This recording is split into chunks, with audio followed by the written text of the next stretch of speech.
Hello and welcome everyone. This is a screencast-o-matic recording for the part of the lesson on political parties and political party platforms. Before I get started, please let me encourage you to open up to the correct part for today's lesson, and remember that you can either read the source on your own and fill in the chart using your own words on identifying differences between Democrats and Republicans, or listen to this recording and fill in the chart in your own words too. If you need to, you can replay any part of this presentation for detail and clarity later, but without further ado, I'd like to get started with the content part of this. And let's go ahead and get started.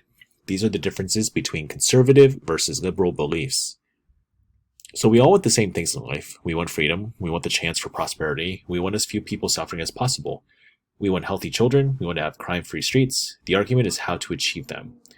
Liberals believe in government action to achieve equal opportunity and equality for all. It is the duty of the government to alleviate social ills and to protect civil liberties and individual and human rights. They believe that the role of government should be to guarantee that no one is in need. Liberal policies generally emphasize the need for the government to solve problems. Conservatives believe in personal responsibility, limited government, free markets, individual liberty, traditional American values, and a strong national defense. They believe that the role of government should be to provide the people freedom necessary to pursue their own goals. Conservative policies generally emphasize empowerment of the individual to solve problems. Let's go ahead and fill in the chart on some of the key issues that define and describe both political parties as far as their own stances on their respective political party platforms. Abortion. Liberal. A woman who has the right to decide what happens with her body. A fetus is not a human life, so it does not have separate individual rights. The government should provide taxpayer-funded abortions for women who cannot afford them. The decision to have an abortion is a personal choice of a woman regarding her own body, and the government must protect this right. Women have the right to affordable, safe, and legal abortions, including partial birth abortion. Conservatives, on the other hand, believe that human life begins at conception. Abortion is the murder of a human being.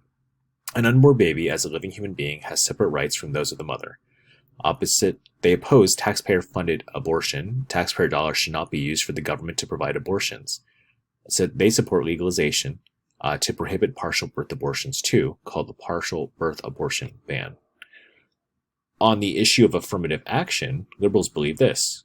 They believe that due to prevalent racism in the past, minorities were deprived of the same education and employment opportunities as whites, and so the government must work to make up for that. America is still a racist society, they believe, therefore a federal affirmative action law is necessary.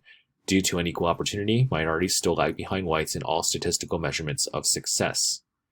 Conservatives believe that individuals should be admitted to schools and hired for jobs based on their ability. It is unfair to use race as a factor in the selection process. Reverse discrimination is not a solution for racism. Some individuals in society are racist, but American society as a whole is not. Preferential treatment of certain races through affirmative action is wrong. On the issue of the death penalty here, a liberal might say this: the death penalty should be abolished. It is inhumane and is cruel and unusual punishment, and imprisonment is the appropriate punishment for murder. Every execution risks killing an innocent person.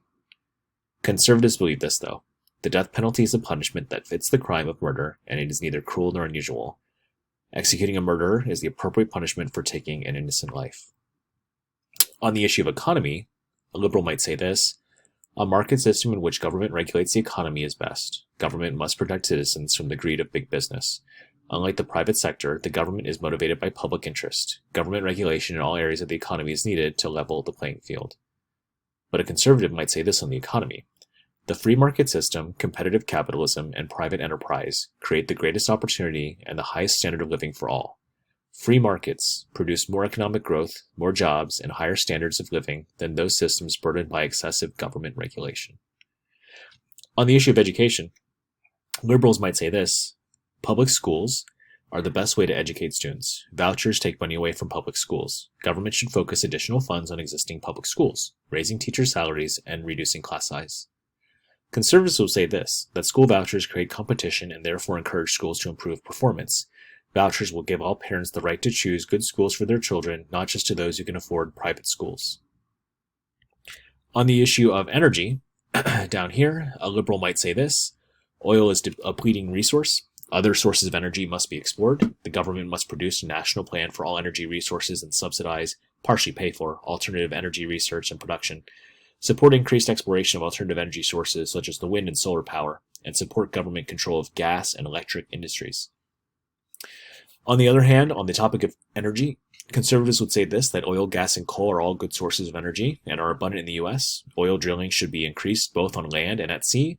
Increased domestic production creates lower prices and less dependence on other countries for oil. Support increased production of nuclear energy. Wind and solar sources will never provide plentiful, affordable sources of power, and support private ownership of gas and electric industries. On the topic of the environment and climate change, a liberal would say this. Global warming is caused by an increased production of carbon dioxide through the burning of fossil fuels, coal, oil, and natural gas. The United States is a major contributor to global warming because it produces 25% of the world's carbon dioxide.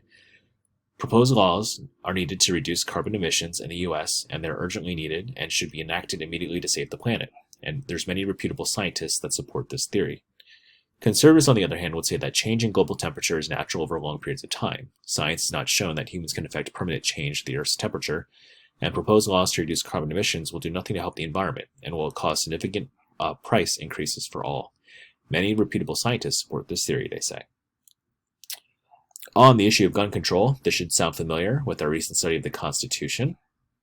A liberal might say that the Second Amendment does not give citizens the right to keep and bear arms, but only allows for the state to keep a militia, the National Guard. Individuals do not need guns for protection. It is the role of local and federal government to protect the people through law enforcement agencies and the military.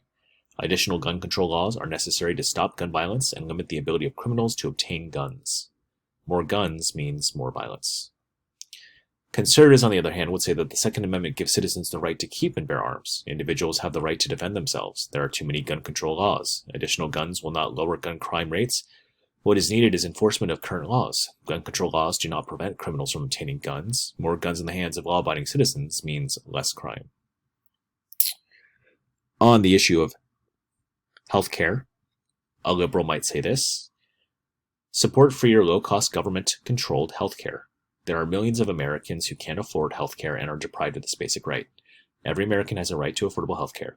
The government should provide equal healthcare benefits for all, regardless of their ability to pay. A conservative might say this, though. They support competitive free market healthcare systems.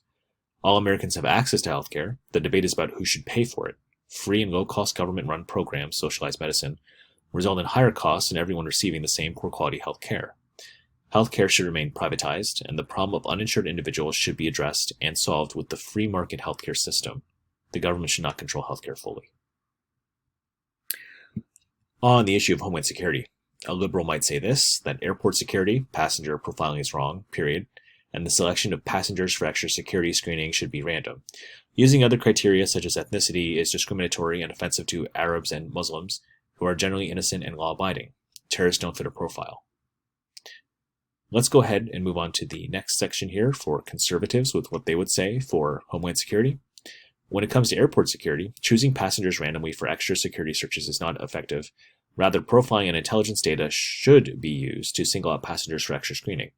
Those who do not meet the criteria for suspicion should not be subjected to intense screening. The terrorists currently posing a threat to the U.S. are primarily Islamic Muslim men between the ages of 18 and 38. Other resources should be focused on this group, and profiling is good, logical police work.